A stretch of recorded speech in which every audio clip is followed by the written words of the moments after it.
Hi guys, हाय मित्रांनो, कसे आहेत सगळे? चांगले असणार. बरं आहे ना?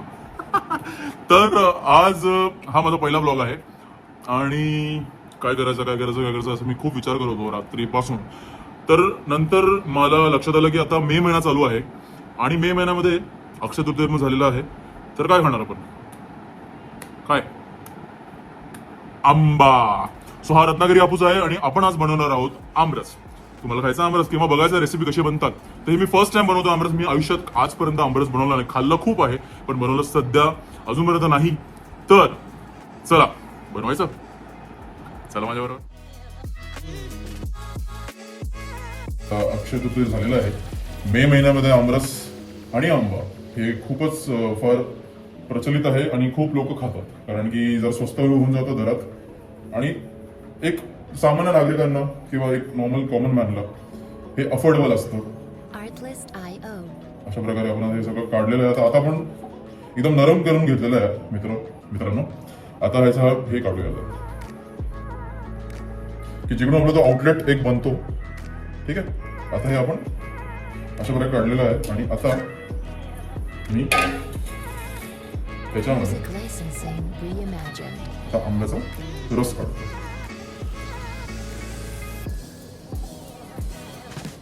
वाव, किती छान आंबा आहे मित्रांनो. खूपच छान आंबा निघालेला आहे आणि याचा कोई पण खूप छानच वाटतं. एकदम त्याचा गर आहे तो खूपच छान आणि एक सुगंध वेगळीच आहे आणि याला 100% चवला खूप चांगला असणार आहे. 100%. मित्रांनो, याचा रस काढून तुम्हाला मी परत भेटतो. सो मित्रांनो, हे या अशा प्रकारे मी आंब्याचं जसं तुम्ही म्हणता कापून घेतलेलं आहे सो दॅट आपल्याला काय त्याचा त्रास होणार नाही.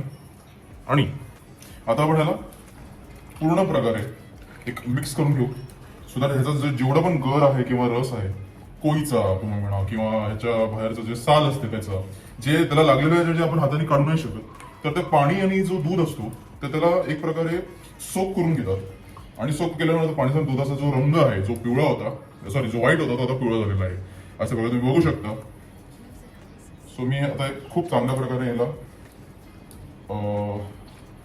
एक हातानेच आपण मिश्रण करून घेऊया कारण की हाताने केलेलं आणि तुम्ही एक प्रकारे मिक्सरमध्ये ग्राइंड करू शकता. याच्यानंतर तो कैरीवरचा आंबा म्हणतो आणि कैरीचा जो एक आंबटपणा आहे तो आंब्यामध्ये आलाच पाहिजे आणि जर का नाही आला तर त्याला आपण रत्नागिरीचा हापूस म्हणू नाही कारण की हे माझ्या आजीनी माझे जे मोठे मोठे लोक आहेत त्यांनी मला ऑलरेडी हे सगळं सांगितलं. आता आपण ह्याच्यानंतर काय करू मित्रांनो, आता मी साखर टाकणार आहे. तर हात धुवून घेतो.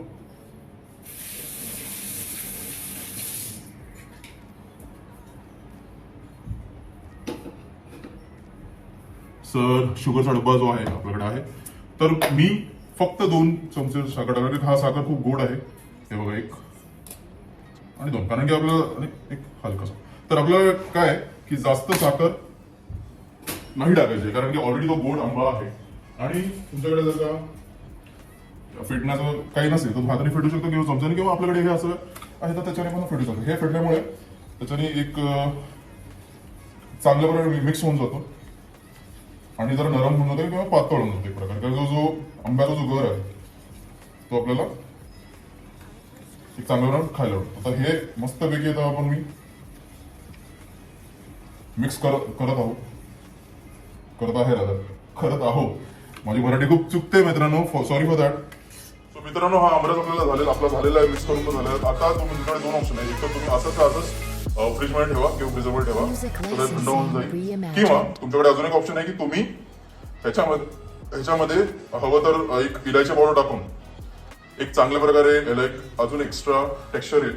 आमच्याकडे इलायची पावडर आज नसल्यामुळे मी टाकत नाही पण ह्याला असंच तुम्ही ठेवू शकता. ह्याला अजून एक ऑप्शन तुमच्याकडे असं आहे मित्रांनो की या आमरसाला तुम्ही एक मिक्सरमध्ये सुद्धा मिक्स करून घेऊ शकता सो दॅट त्याचा टेक्स्चर तो जाडा होईल. जाड तर खायला पण मजा येईल पण माझ्या जेवण हा असाच खाल्ला पाहिजे आणि याच्याबरोबर तुम्ही पुरी किंवा चपाती हे सुद्धा ट्राय करू शकता. ओके, चेहऱ्यावर खूपच जास्त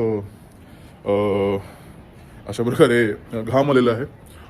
मी पुण्यात आहे सध्या आणि इकडे ऊन खूप जास्तच आहे. आता तुम्हाला काय सांगू मी. तर पुण्यामध्ये जे आपण पाहतो की खूप सारे बिल्डिंग होतात. तर माझ्या मागे पण एक आय थिंक 16 मजल्याची बिल्डिंग, इकडे पण 16 का 17 मजल्याची बिल्डिंग आहे. सो मित्रांनो, प्रॉब्लेम असा आहे की पुण्यामध्ये हा जो कल्चर आहे, जो जुना कल्चर होता आणि त्याच्यामुळे इंडस्ट्रियलायझेशन खूप कमी होती. आज जर का तुम्ही परिस्थिती बघणार पुण्याची, तर पुण्याची परिस्थिती खूपच गंभीर आहे आणि वाईट आहे. कारण की इकडे खूप जास्तच इंडस्ट्रियलायझेशन होत आहे. IT आली आहे, त्याच्यामुळे खूप सारे बिल्डिंगा बनत आहेत, झाडं तोडली जाते. तरी आमच्याकडे इकडे झाडं आहेत, बघू शकता तुम्ही. सो हे सगळं असल्यामुळे इकडचा जो वेदर आहे, जो मी जेव्हा लहानपणी येत होतो मामाकडे, तेव्हा तिकडे खूप थंड वातावरण असायचं. पुण्याचं क्लायमेट एक जवळपास थंडीत आपण बघितलं तर दिवाळीच्या नंतर एक 3 ते 5 डिग्री असायचा. पण आज तो 10 ते 12 डिग्री झालेला आहे. आणि ह्यालाच ग्लोबल वॉर्मिंग म्हणतात, global warming, climate change. So मित्रांनो, मी माझ्याबद्दल खूप काही सांगितलं. आता आपण आमरसाचा भेद घेऊया. चला मित्रांनो, तुम्ही बघू शकता की हा आमरस आपण बनवलेला आहे. खूपच छान दिसतोय. याचा रंग बघा, खूप छान दिसतोय. दिवसा जरा वेगळं असेल की माझ्या फोनमध्ये जरा कलर वेगळं येईल. आणि जास्वंदाचं झाड, जास्वंदाचं फुलं, सर आमरस. आणि हा रविवार स्पेशल, रादर शनिवार स्पेशल. हा व्हिडिओ रविवार येणार 100%. आणि मला एडिटिंग करायचं. सर या प्रकारे आपण एन्जॉय करू शकतो आमरस.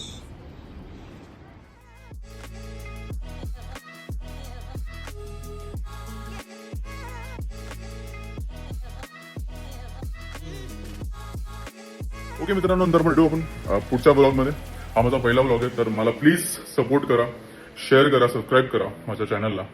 आणि पाहत राहा अजून खूप सारे व्हिडिओजसाठी माझं चॅनल. आणि तोपर्यंत स्वस्त राहा, खूप आरामात गाडी चालवा.